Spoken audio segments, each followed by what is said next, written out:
And welcome to another episode of Nerds Amalgamated. I'm your host this week, Buck. With me I have the DJ. Hey guys. How are you going? Oh, I'm ecstatic. You're ecstatic?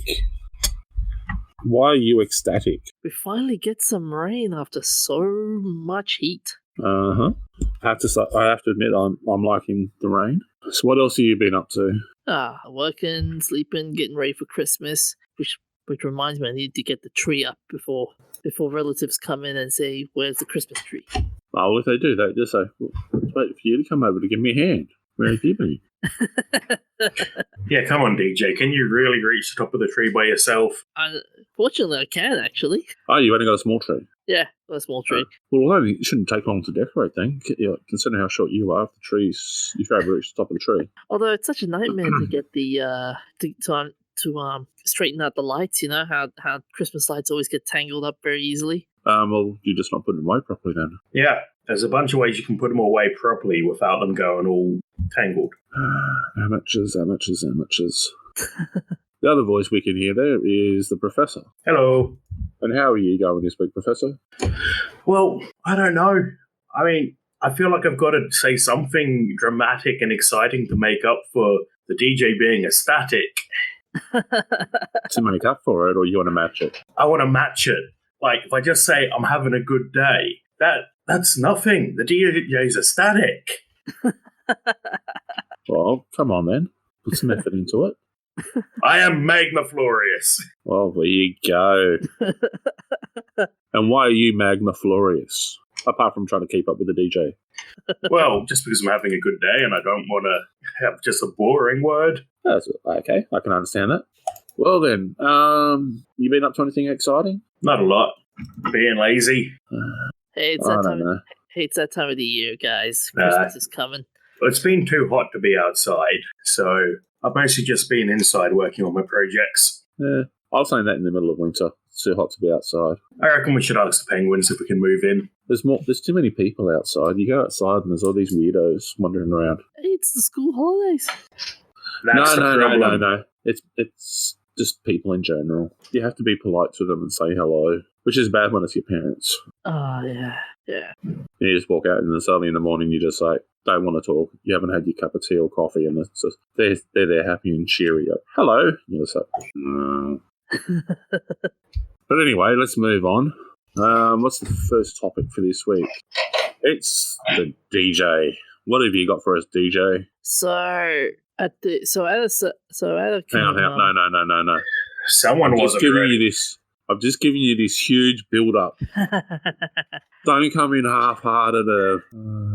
You are the lofty of our group.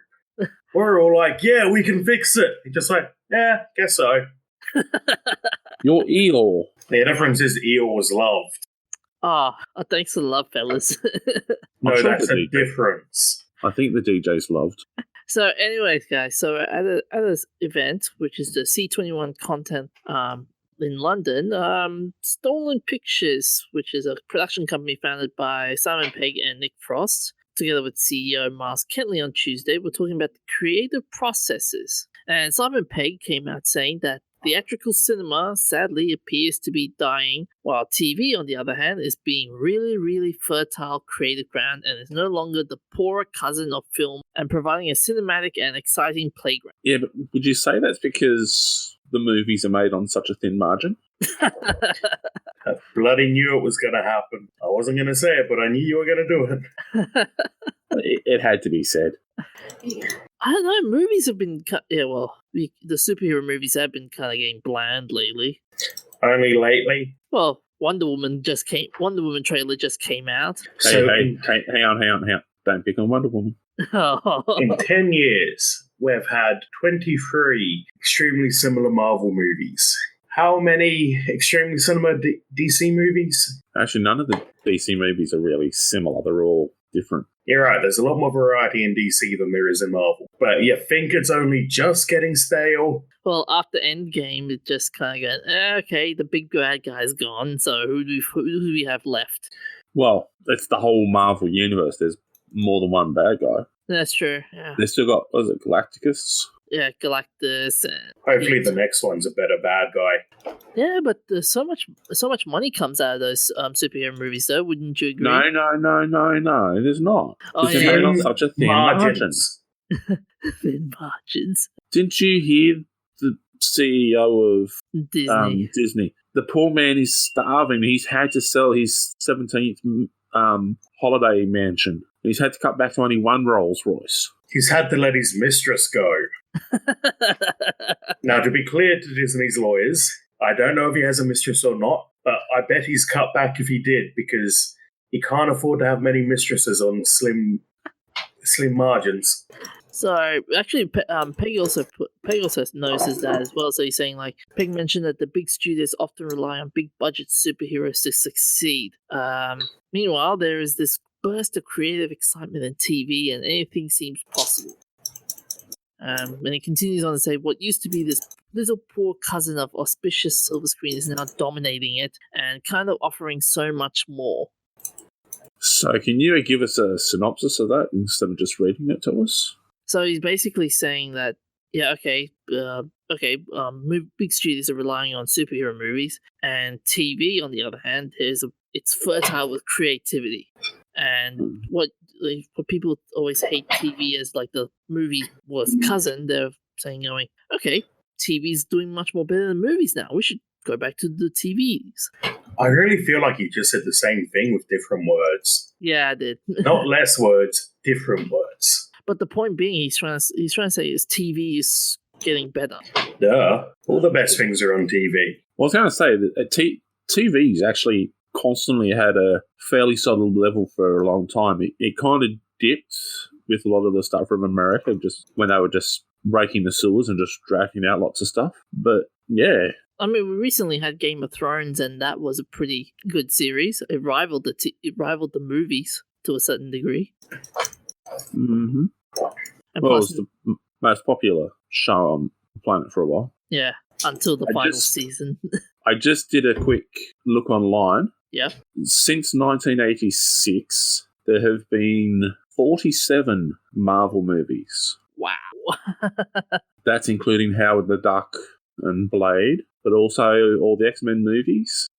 So, 47 movies since 1986. But they weren't all in, like, continuity, weren't they? Like, ever since, like, the X-Men before the X-Men movies, they were all just, like, random one-shot movies, though. Well, no. Blade was as a series, The Punisher 1 and 2 kind of run in sequence. Yeah, I agree with you on Blade. Yeah, that's true. Yeah. The Punisher, on the other hand, that was, Punisher Warzone was not really a sequel. It was just basically a reboot of sorts. Well, it was considered a secondary because it wasn't a origin story. It was a further along. Like, Fantastic Four was trying to go for becoming a series, but it kind of sucked. Which one was better, first or second? I'm hoping the third. The cartoon was good. Actually, out of all of these movies, the only ones that I really enjoyed and I want to watch again was Venom. Oh, yeah. And Big Hero 6. Oh, Big Hero 6. That's a good one, too. Have you seen the TV series for that one? No. But, yeah, there's the link for it. So that's according to IMDb, sorry. So, yes. Yeah. Well, what do you reckon, guys? Like, would you agree with Simon on the whole TVs becoming better than the movies? Like, with Netflix, for example, I think he's got it right. Netflix being better than the movies at the current stage. Well, it goes back before Netflix. Like, you had shows such as Burn Notice and Person of Interest, where it was getting up to movie quality action and special effects and things like that, and trying to bring back the level of creativity that they had in shows such as The Man from U.N.C.L.E. and Mission Impossible back in the days, that sort of thing. And they've come out with brilliant stories, and they've developed fantastic series. And like, it was basically a mini movie in every episode. Yeah, I agree with you there, man. And that was long before Netflix. Even when you look like shows such as White Collar and some of the others like that, they had such fantastic storylines and content coming through. And then you got the British were doing the same with some of their TV series. Like, I'm probably going to sound like an old lottery fart or something at the moment, but shows such as Time Goes By. That was brilliantly written and executed. What was Sherlock? Sherlock. The Benedict Cumberbatch. Yeah, that was Sherlock. Yeah. What do you reckon of those ones? Yeah, that was good. Yeah. Then you've also had what was it with Keeping Up Appearances? Oh yeah, that was good. Like, TV has had to have a standard to keep going, because if it's garbage, people aren't going to watch it. Yeah, but then you go and turn on Channel 9 or 10 and see the reality TV getting renewed for another season. We haven't had a war for a long, long time, so there's a lot more stupid people surviving. And health and safety's gotten too good. Like, you used to have workplace accidents that used to cull out some of the herd in the Darwinian process, and yeah, unfortunately, that hasn't been happening. Like you get ABC. They're doing this. They do some good Australian TV shows. Yeah, I didn't say anything about ABC. I said reality TV on Channel 9 and 10.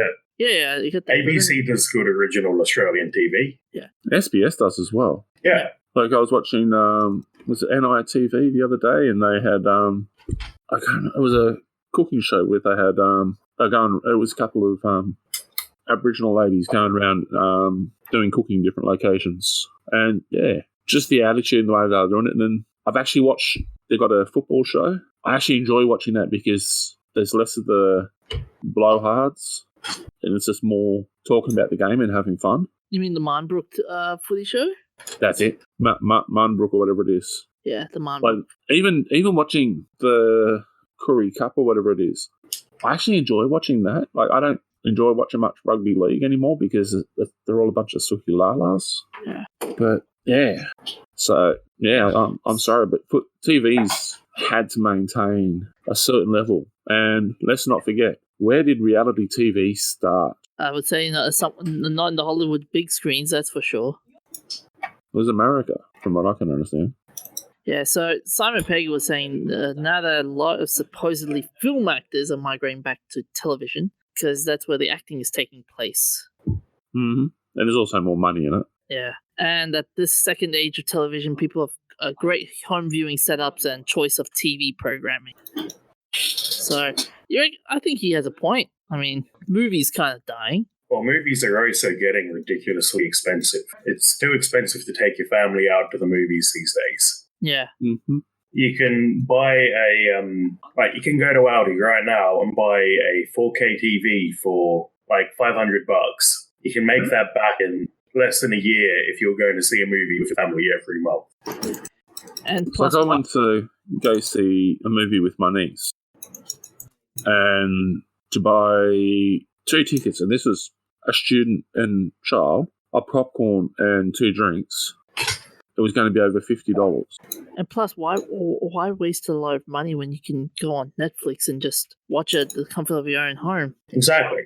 There's no people at home. Yeah. Oh, unless if you want to invite a group of friends in. No. There's no people at home. I feel like you're horribly missing the point, DJ. What? What's wrong with like inviting a group of friends and just watching like a show from Netflix? You know, like have like Game of Thrones nights or Daredevil nights. You know, if you're not going to the movies to stay away from people, why would you want your friends to come over? Hang on. We're missing a few parts of this here.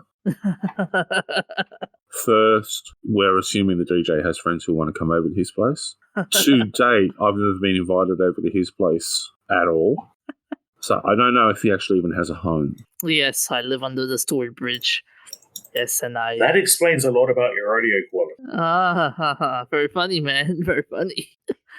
But, yeah, so what do you reckon about cable TV, though? You reckon that's what we're starting to get back towards. We moved away from it with streaming services such as Netflix, and then we've had other companies come into it with Stan and Hulu, and now Disney's coming into it. Yeah. So we're back to having cable television again on the internet with monthly subscription fees. Yeah, but the only problem with cable TV is how it's always you get like great cheap prices, but you get tons and tons of commercials, even though the deal would always be commercial free. Well, if it says it in your contract and they're putting up lots of commercials, you just phone up and you go, yeah, look, you guys in the contract said it was going to be commercial free. You breach your contracts, come and pick your gear up and get lost. Yeah. So what size TV did you say it was that Audi have at the moment, Professor? Really bloody big. Because they got 40 inch. 40 inch, that might be it. You can get a 55 inch from Kogan. Okay. And a 65 inch from Kogan. I was walking through Audi the other day and saw them, and I thought, wow, that's a really cheap TV. Yeah, Audi, it is. Sponsor us. It is a cheap TV. But yeah, Audi, if you want to sponsor us, we won't complain. Happy to check your TV out for you. So, anyway, I think it's time we move on. So, Professor, apparently you're taking us into a dungeon. I am very deep into the dungeon. It is very dark, and you are likely to be eaten by a Gru. I am Groot. There goes the last lingering thought of my humanity. Not that kind of Gru. A Gru, Grue. They're monsters that live in caves and like to eat people, but they're scared of light, so you just need a torch. Kind of like the DJ. DJ, will you stop setting your house on fire? So anyway, I can't help it. my topic is about AI Dungeon. It's a dungeon crawling game built using a AI engine, and it comes up with some really interesting stories. So the idea is it's an infinite world that you can explore endlessly. You can interact in any way. So traditionally, text-based adventure games were always a bit grab rock, throw rock.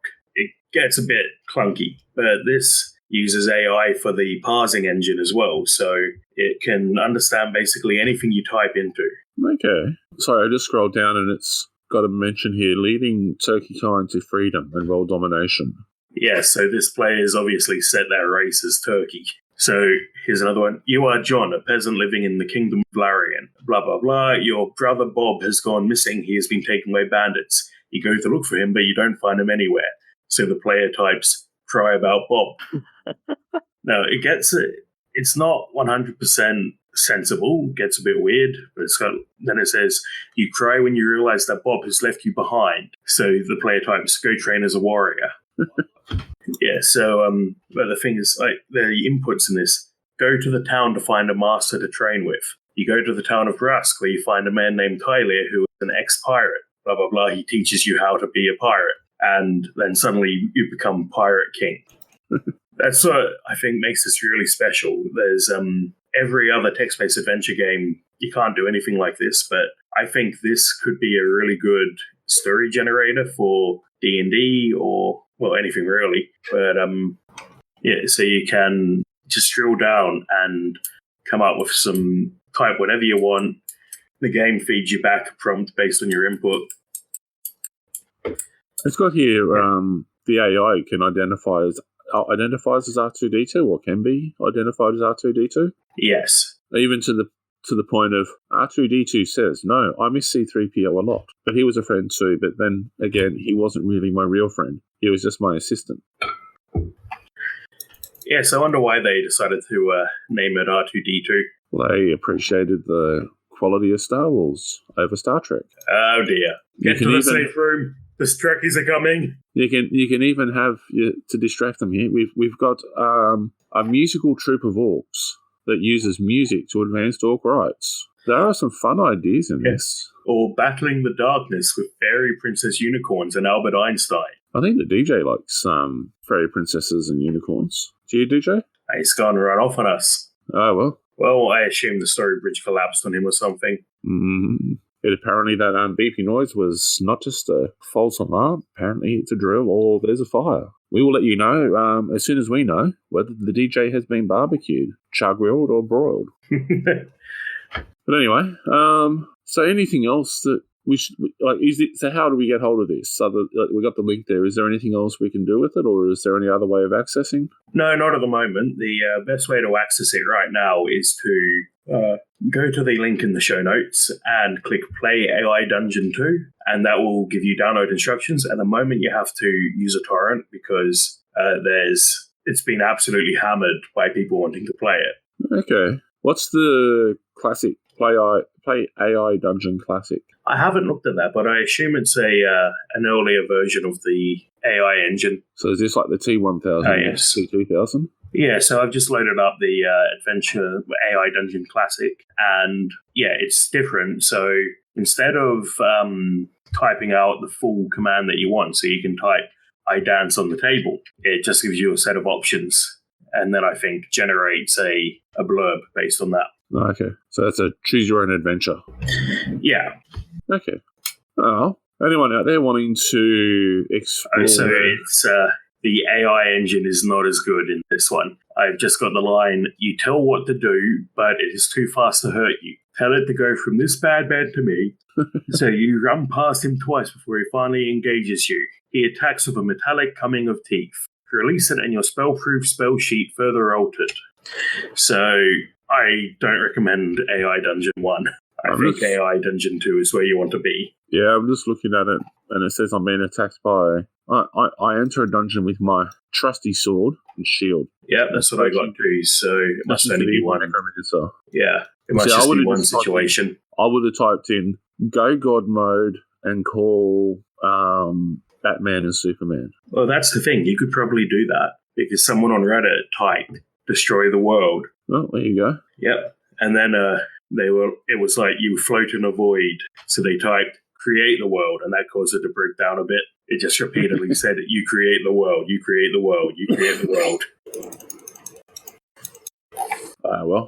Well, there you go, folks. That we found an interesting game option there for you to look at and explore. And if you do the AI Classic, let us know what's the best option. But I suppose we should probably move along. So, we got a story here about Facebook AI taking on the Hanabi. And what is Hanabi? Hanabi is a cooperative card game where a competing team helps one another to beat the opponents. And apparently the AI has been doing well. So, yeah, Hanabi has teams of 2 to 5 players. They're given random cards of different colours and numbers that represent points. The goal for the team is to lay the cards on the table grouped by colour in the correct numerical order. The problem, however, is that players cannot see their own cards while their teammates can. Yeah. So it's kind of like Celebrity Head, but you got to try and help each other. Yeah, that's interesting because that makes it a imperfect information game. So a game like chess or Go counts as perfect information. Mm-hmm. But see, this is Hanabi's. It's been utilised a lot recently as a team building learning experience to help improve communication and rapport between co-workers. So we're teaching the robots team building. Yes, and how to understand people and how to manipulate them. So what AI strategies did the researchers put to work in this? Varnian identified a search technique previously used by DeepMind, and it let multiple Hanabi bots evaluate multiple playing options while sharing the information with each other, combined with reinforcement learning. So where a normal game of Hanabi can take minutes, these guys would have been playing hundreds of thousands per second. So it's a good way of doing learning for the bots, improving understanding and problem solving. But that's a really interesting problem because I wonder if the AI has a defined communication method or if the AIs are learning how to communicate with each other while playing. So eventually the AI will develop a language of its own. Well, they'd probably start off with a specific, probably just in machine code, sharing the information back and forth, I'm guessing. Yeah, so I wonder what I'm wondering though. Yeah, so is it just a binary blob that the AI is learning how to encode instructions that way? Or is it given instruction in English? It'd probably be both, really. It'd probably, depending on if it's playing with people who play at a slower speed, but if it's just multiple AIs together, they'd probably just talk in machine code. Yeah, which is making me wonder, could we make an AI to play the game Secret Hitler? Sorry, play what? Secret Hitler. I wouldn't doubt it. When you look at the constant level of advancement in AI over the last 30 years, when Like when you look back at movies such as 2001: A Space Odyssey and so forth, and AI was something that was beyond a dream that we could hope for in the future. Two, we now have varying levels of working AI. Give it time. I'm sure there's going to be AIs that will be doing all sorts of things. Yeah, I feel like this particular AI model would be a good choice for playing Secret Hitler. You'd need to train it up again, of course, but Secret Hitler, if you don't know, is a board game, well, kind of a card game. Some players are fascists, some players are, I think they call them liberals in the game. One player is Secret Hitler, and the goal is to get Secret Hitler elected as as Chancellor, or to pass a certain number of negative policies. It's a lot of fun. You end up having huge fights with people about who Secret Hitler could be. So, in other words, it's Monopoly but crazier. No. It's kind of like a cross between Deceit and Cards Against Humanity. Oh. Yeah. I think it is made by the Cards Against Humanity people. So it is basically Deceit, except instead of trying to suck people's blood, you are Secret Hitler and you want to be elected Chancellor. So not really much difference there. True. I'm actually thinking I'd actually want a couple of AI bots that we can go and put into games such as PUBG and Call of Duty that will go and mess with all those little prepubescent, squeaky. I'm trying to think of something polite to say here, but turd munchers is about the best that I can get. Sorry. The accepted term is squeakers. Yeah. But I'd like to get a couple of AI bots that are trained up that can just go in and just totally mess with their day. So it plays the game, but as soon as it detects a squeaker, it immediately focuses on them. Exactly. As soon as a squeaker turns up in the game, they become a target. Let's broaden that a bit and add Russians with loud music and shitty mics. Well, if we're going to do that, let's also add in Chinese with that aren't hackers. They just got better computer systems. And let's also get it so we got some that are going in and playing in League of Legends and Heroes of New Earth and just absolutely devastating all the people that clog up the computer labs at uni. If it detects that you're playing League from a uni IP, it immediately starts trying to get you kicked. Pretty much.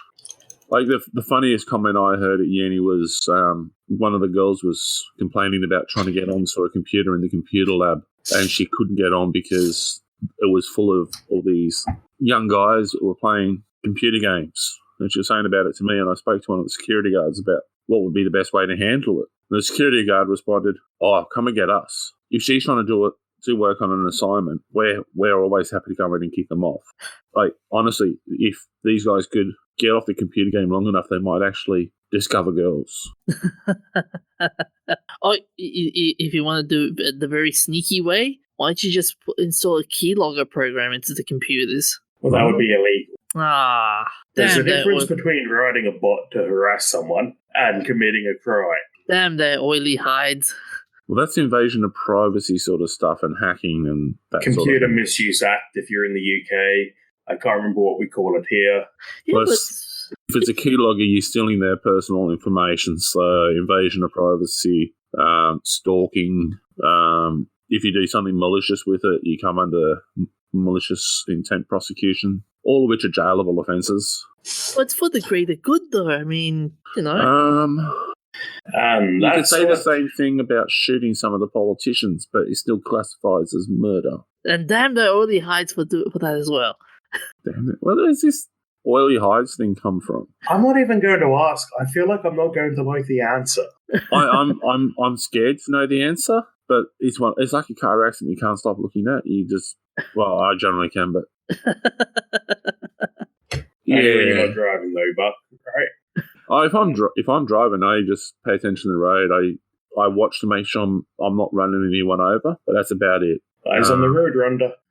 I've spent enough time on the road as a professional driver, and with particular people I know that are police officers and stuff like that, I know that police officers hate the rubberneckers, and if you have an accident as a rubbernecker next to an accident, the police are more likely to come out and be extra nasty and try to give you extra charges just because they think you're too stupid to be on the road, which, honestly, if you're a rubbernecker, you are. Didn't Elvis made a rubbernecker song? Not that I'm aware of. Oh, yeah, no, it's called Rubberneckin'. That's what the song was called. Rubberneckin'. Yeah. Okay. Say. But getting back to the topic, instead of talking about Elvis and rubbernecks and whatever the DJ's talking about with all the hides, I'm actually loving that Facebook have done this, because the advancements that this represents, like when you look at some of the chatbots that are there as an automatic help unit, you know what I mean? Yeah. You're going to understand what's happening more. I'm not a huge fan of Facebook, but I do appreciate their AI team. Like anyone that's trying to advance intelligence and the understanding of it, which, let's face it, artificial intelligence is an investigation into what intelligence is. And yeah, so anyone that can put research up on that and improve our understanding, I'm all for it. This is interesting, actually.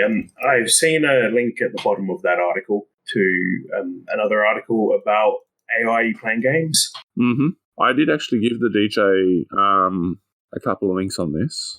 He's only put up one. So in this case, the AI was playing the game Avalon, where there's two teams you don't know who's on which team.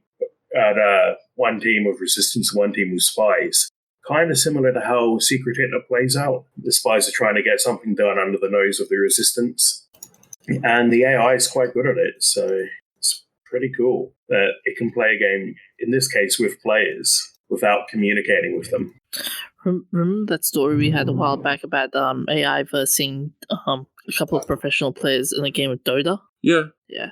I think it's a similar case. Well, actually, no, because this is having to rely on communication with people to develop the information. It can, because Hanabi, you missed out the explanation of what Hanabi is.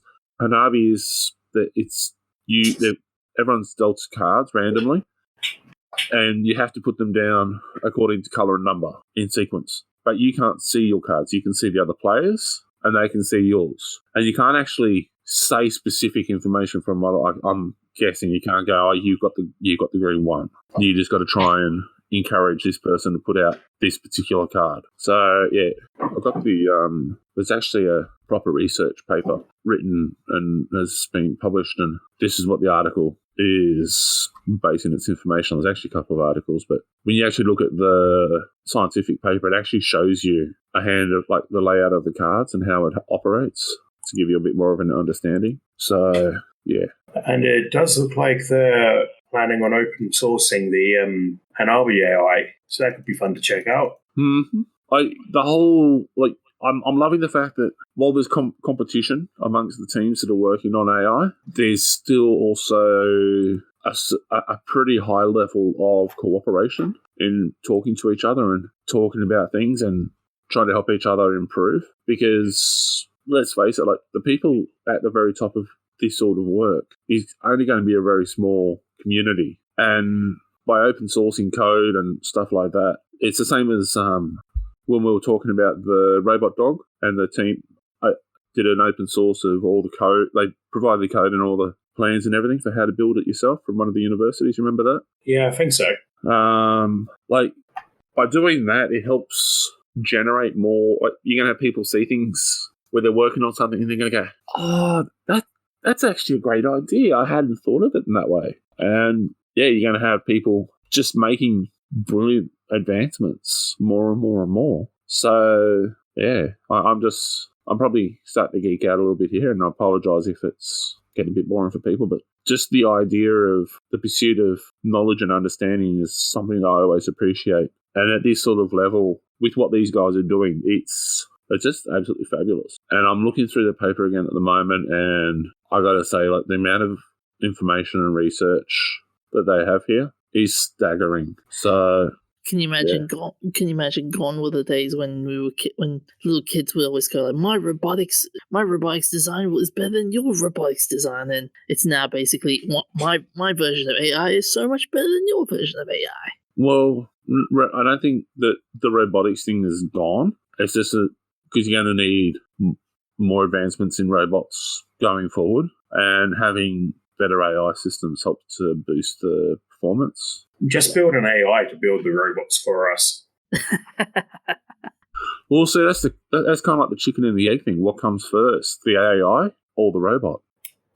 Because as you improve the manufacturing process with robotics, you're going to be able to build better computer systems for the AI to perform at higher levels. And once the AI gets to a certain level, it'll be able to improve itself and develop better computer components and robotics control systems. So, it's an interesting conundrum to think about. Yep. And I think we should move away because I'm going to get lost in a spiral of thought trying to work out what would be the best option. He's gone down the rabbit hole. Not yet. I'm balanced on the edge, and it's ever so inviting. Honestly, it is a beautiful conundrum. But moving on, I have to try and keep my eyes open to see if we can get any more information on this. If there's any more developments in the future, and if there are, I'll definitely update you guys. Okay. But moving on, Professor, what game have you been playing? I have been playing Mirror's Edge. Ooh, that's a bit of an oldie. An oldie but a goodie. Not as old as you are. I'm not that old, man. So, Mirror's Edge, the classic one from 2009, is a free-running game. And it's so far the only game I've played that's done parkour really well. Okay. And that's really all there is to it. It's fairly short, got a bare-bones plot. But what I like about it is that there's combat, but you can choose to completely ignore that by running around it. So if you get yourself caught, you still have to fight. But if you're good, you can dodge, jump over walls, do whatever you need to do to get out of the way of the guys. And there's not a lot of games that give you the option of peaceful way out. So it's kind of like a cross between the old Metal Gear Solid, where you were supposed to try and sneak through without getting caught, and Assassin's Creed. There's less stealth than that, really. Most of the time, if the enemy knows, there's enemy in the area, they know where you are. So it's more about the speed than the stealth. Mm-hmm. Okay. What's the biggest flaw you've encountered in that game? Probably that it's... When you fall off a 40-story building, it's the ground. Isaac Newton was right. Gravity's a language. It's not the fall that kills you. It's just a sudden stop at the end.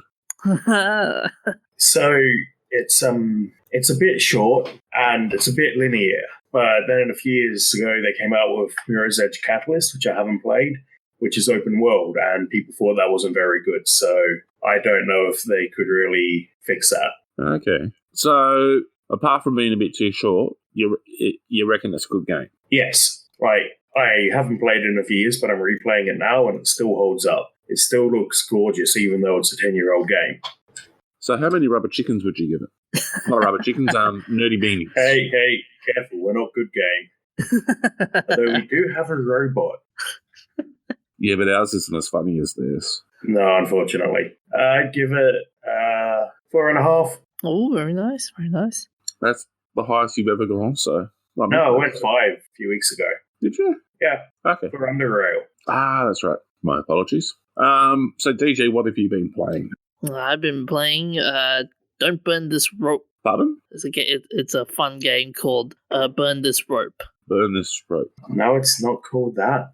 Oh, yeah, you have to burn the rope. That's what it's called. Ah, that's why I was getting confused. I gave you a 90-second long game because you didn't play anything this week. And you can't even remember the title. When it's written on the screen in front of you is as well, that's even worse. Yeah, it was a pretty short game, but interesting as a side-scroller. Okay. Yeah. So did you enjoy it? Oh, yeah, I did enjoy it. How long did it take you to play? 20 seconds. What did you have to do? jump on blocks and try and get the chandelier down and to defeat a monster. Okay. You literally just had to say burn the rope. Yeah, but That would just be logical and straightforward.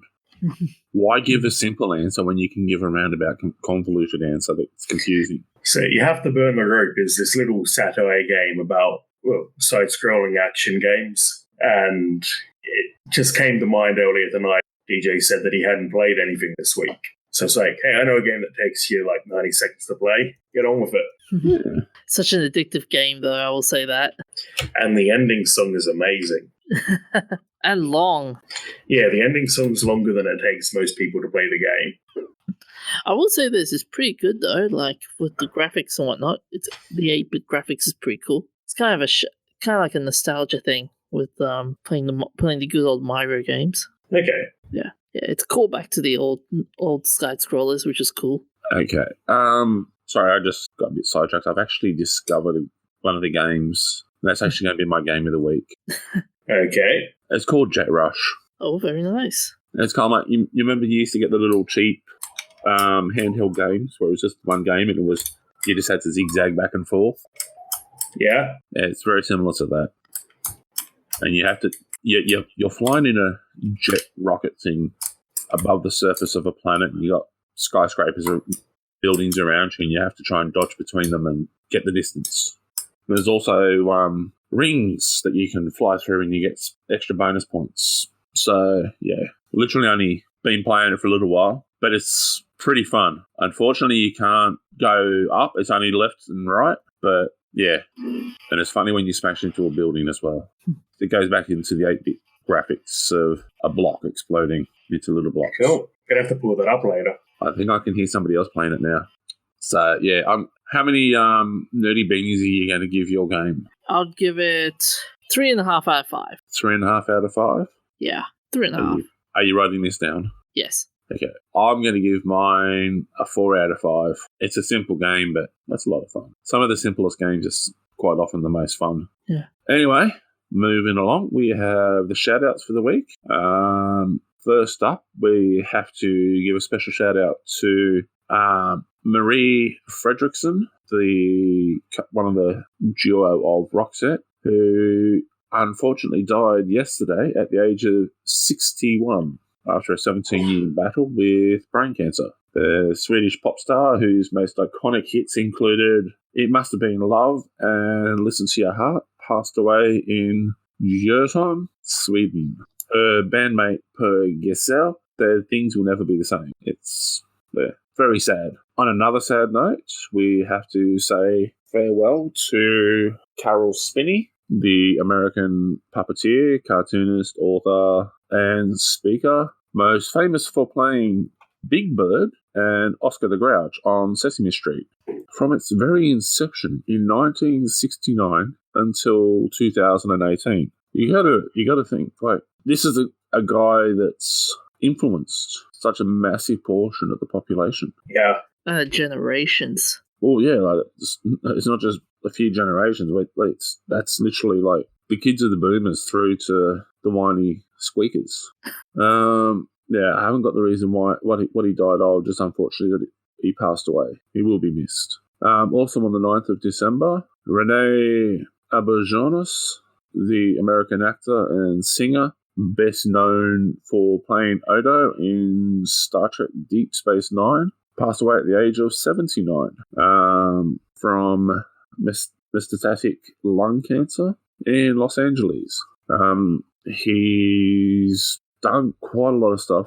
He was actually Father Mulcahy in MASH the movie, expedition scientist Roy Bagley in King Kong, so, and lots of other things. So, yeah, I have to apologise if it's seeming a bit sad and morose this week, but these people are definite legends, so deserve a bit of a remembrance and shout out. 9th of December, 1960, the first episode of Coronation Street, the world's longest running television soap opera, is broadcast in the United Kingdom. The program, strangely enough, centres on Coronation Street in Weatherfield, a fictional town based on inner city Salford. In the show's fictional history, the street was built in 1902 and named in honour of the coronation of King Edward VII. On the 17th of September 2010, it became the world's longest-running television soap opera and was listed in Guinness World Records.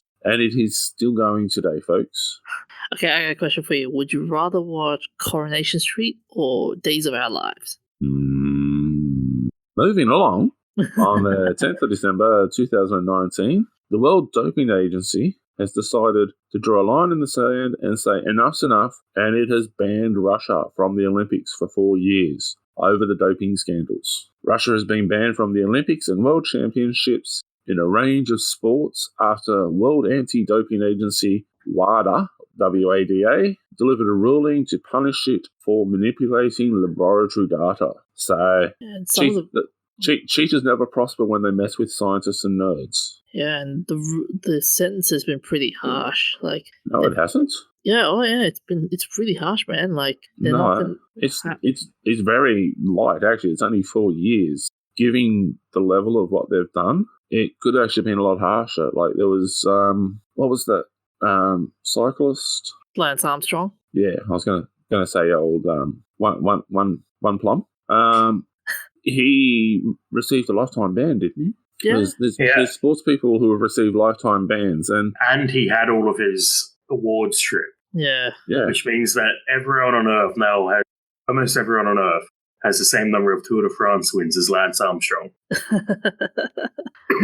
But the thing is, like, if they're going to cheat, they've got to expect that they're going to be caught out. Like, it may not happen right away, but all this information is always being revisited. And, yeah, because there was that runner from the US she was one of the big track and field stars. Marion Jones. Yeah. She thought she'd gotten away with it and she was doing well. And over a decade later, it's come out and boom, she's been stripped of all of her titles and records. And there was talk at one point of criminal prosecution for fraud because she was accepting sponsorship. And I think similar sorts of stuff was happening with Lance Armstrong. So I think, honestly, Russia's gotten off very lightly with this. I don't know, man. I mean, okay, let's see the sentences. Like, they're banning them from the Tokyo Olympics next year. They won't go to the Beijing Winter Olympics. Then they're not going to the Soccer World Cup in Qatar, and also they won't be hosting or bidding for or being awarded awards championships by sports bodies. Russia aren't going because of state-sanctioned doping. Russian athletes can go as Olympic athletes of Russia if they have no history of doping. But here's the thing. Every single one of them will be so vigorously tested. Like, the level of testing is getting better all the time. Like, the improvements in technology and identifying variances in, even to the level of, like, differences in the level of red blood cells is being measured in the blood samples and urine samples. So, yeah, because I know that at one point there were athletes were getting blood pumped into them, or stuff like that, to help them reoxygenate.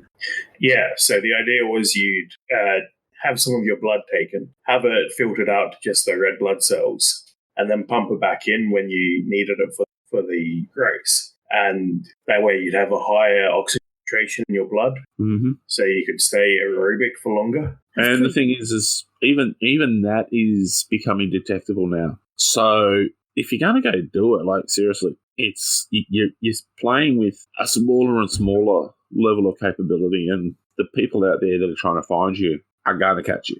It doesn't matter whether it's today or a decade from now, but if you're getting sponsorship, they're going to come after you and crack it onto you. And if it's state-sanctioned cheating, everyone's going to look at you and go, well, how many of those other awards and records that your people have got are cheated? Hey. My favorite part is how they will say, like, everyone's been doing it, so I'll do it. Yeah, but see, that takes away from what it's about. Like, the Olympics is about being the best you can be and competing to become more. If you're going to cheat, go. There's other options in sports where you can go and you can be a juicer, pumping up on steroids and doing that. If you're going to compete at the Olympics, follow what the Olympics is about. Like, don't be a sad sap who has to cheat, because if you have to cheat to get the gold medal, you don't deserve it. And it taints the value of the gold medal itself anyway. And you will know, like, you'll be sitting there for the rest of your life. You'll know that you were a pathetic, lousy, good-for-nothing, slimy, bottom-feeding cheat. I don't know if I can put any more disgust and venom into that. I'm sorry, but honestly, I hate cheats, and yeah, you hear people cheating at university on assignments and stuff where they pay to get people to write their assignments for them. Never let me find out you doing that, because I will destroy you. I detest that. Something fierce. But moving along, before we get into trouble with having Russian Spetsnaz jumping through the windows. So now we've got the Chinese, the Russians, probably some Americans. The Koreans. I feel like we should go into witness protection. Oh, we can't. There's always witness the protection UN. is run by the Americans, so we'll suffer. There's always the UN. Yeah, that's going to be a waste of time. But moving along, I'm sure I'll find somebody else to insult later. Moving on to remembrances, on the 9th of December 1937, we have Niels Gustav Dahlin, the Swedish Nobel laureate and industrialist, engineer, inventor, and long-term CEO of the AGA company and inventor of the AGA cooker and the Dahlin light. In 1912, he was awarded the Nobel Prize in Physics for his invention of automatic regulators for use in conjunction with gas accumulators for illuminating lighthouses and buoys. Gotta admit, he's done a lot. Yeah, and suffered a lot as well. Like He died from terminal cancer at the age of 68 in Lidingö, Stockholm. Sorry, you're going to say something there, DJ. Yeah, I was going to say he lost his sight along the way as well.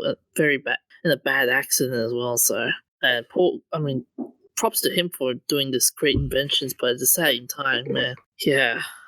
Well, safety controls weren't exactly the best back in those days. Yeah, that's true.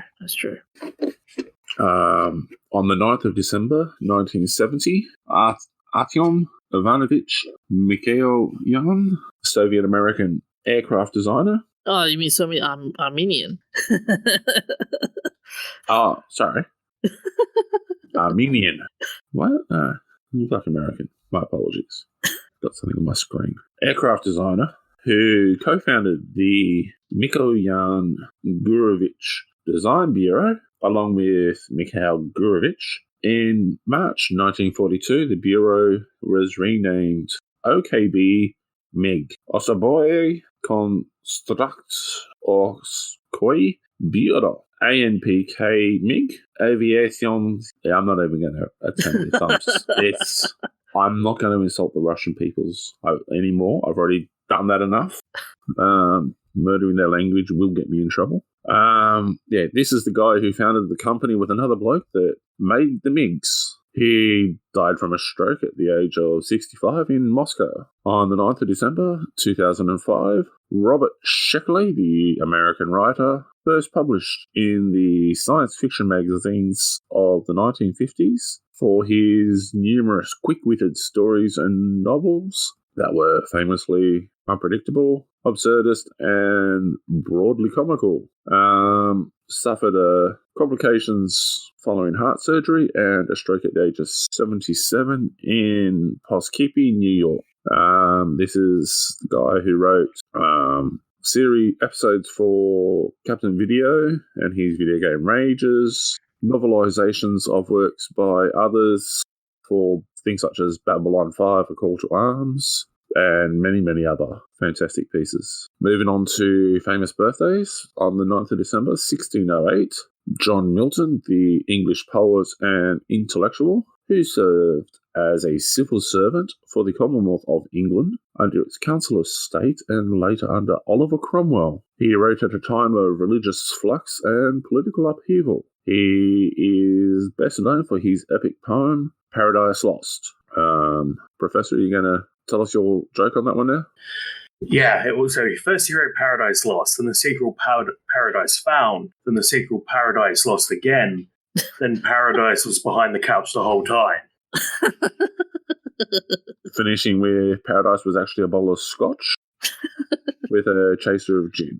He was born in Bunhill, London.